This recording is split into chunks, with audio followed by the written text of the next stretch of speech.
ప్రియమైన దేవుని పిల్లలారా, ఈరోజు ఒక చిన్న విషయం గురించి ఆలోచించేద్దాం.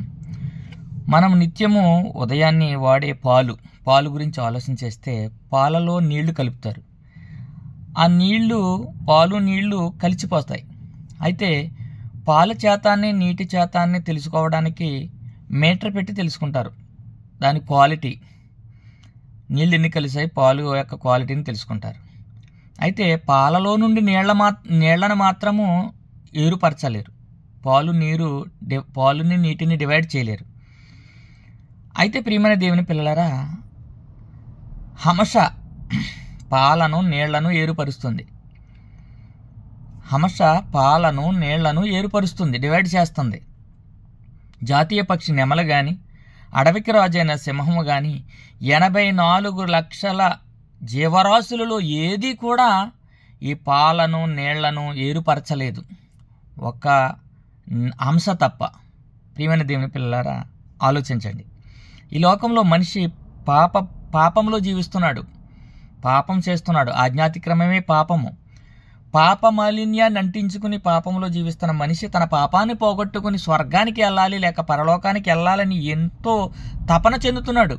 అన్నదానాలు, వస్త్రదానాలు, తీర్థయాత్రలు, ఎన్నో చేస్తున్నాడు తన బ్రతుకు కాలంలో. అయితే ఏది చేసినా తన పాపాన్ని తీసుకోలేడు అనే సంగతి సత్యం.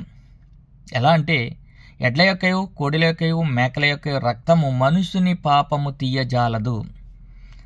అవి మరణిస్తాయి, కానీ వాటి రక్తము వలన మన పాపం పోదు అనే సంగతి మనం గ్రహించాలి. ఒంటిలో ఉన్నటువంటి అనారోగ్యానికి డాక్టర్లు ఉన్నారు. కంటికి డాక్టర్ ఉన్నాడు, చెవికి డాక్టర్ ఉన్నాడు, హార్ట్కి డాక్టర్ ఉన్నాడు, కిడ్నీ, లివర్, ప్రతి దానికి స్పెషలిస్ట్ ఉన్నాడు. ప్రియమైన దేవుని పిల్లలారా, మనం చేసిన ఈ పాపాన్ని తొలగించుకోవడానికి ఎవరు కూడా సమర్థులు కాదు ఈ లోకంలో. ప్రియమైన దేవుని పిల్లలారా, ఆలోచించండి. అందుకనే పరమందు ఉన్న దేవుడు యేసుక్రీస్తు ప్రభువులు వారు ఈ భూలోకానికి నరుడుగా ఏతించి పాపము లేనివాడిగా బ్రతికి పాపాన్ని తన పాదముల క్రింద త్రొక్కుపట్టి, నాలో పాపమున్నదని మీలో ఎవడు స్థాపించగలడు అని ఛాలెంజ్ చేసిన ఏకైక వ్యక్తి ఎంటైర్ వరల్డ్. ఇంకా ఎవరు కూడా ఇటువంటి ఛాలెంజ్ చేయలేదండి. నాలో పాపం ఉందని మీలో ఎవరు స్థాపించగలరని ఒక బైబిల్ దేవుడు మాత్రమే ఛాలెంజ్ చేశాడు. ప్రియమైన దేవుని పిల్లలారా, పాపము లేనివాడిగా బ్రతికి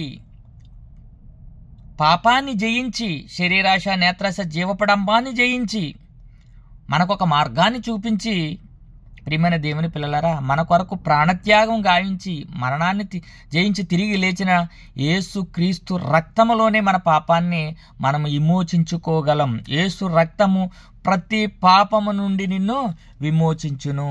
పాపులను వెదికి రక్షించుటకు మనుష్య కుమారుడి లోకానికి వచ్చిన సంగతి మనం గ్రహించాలి. పాలను నీళ్లను హంస ఎలాగైతే డివైడ్ చేస్తుందో, అది ప్రత్యేకిస్తుందో, హంసకు మాత్రమే సాధ్యం. అది నీలో ఉన్న పాపాన్ని తీయడానికి యేసుక్రీస్తు ప్రభువుల వారు తప్ప ఇక ఎవరి వల్ల కాదన్న సంగతి మీరు గ్రహించాలి.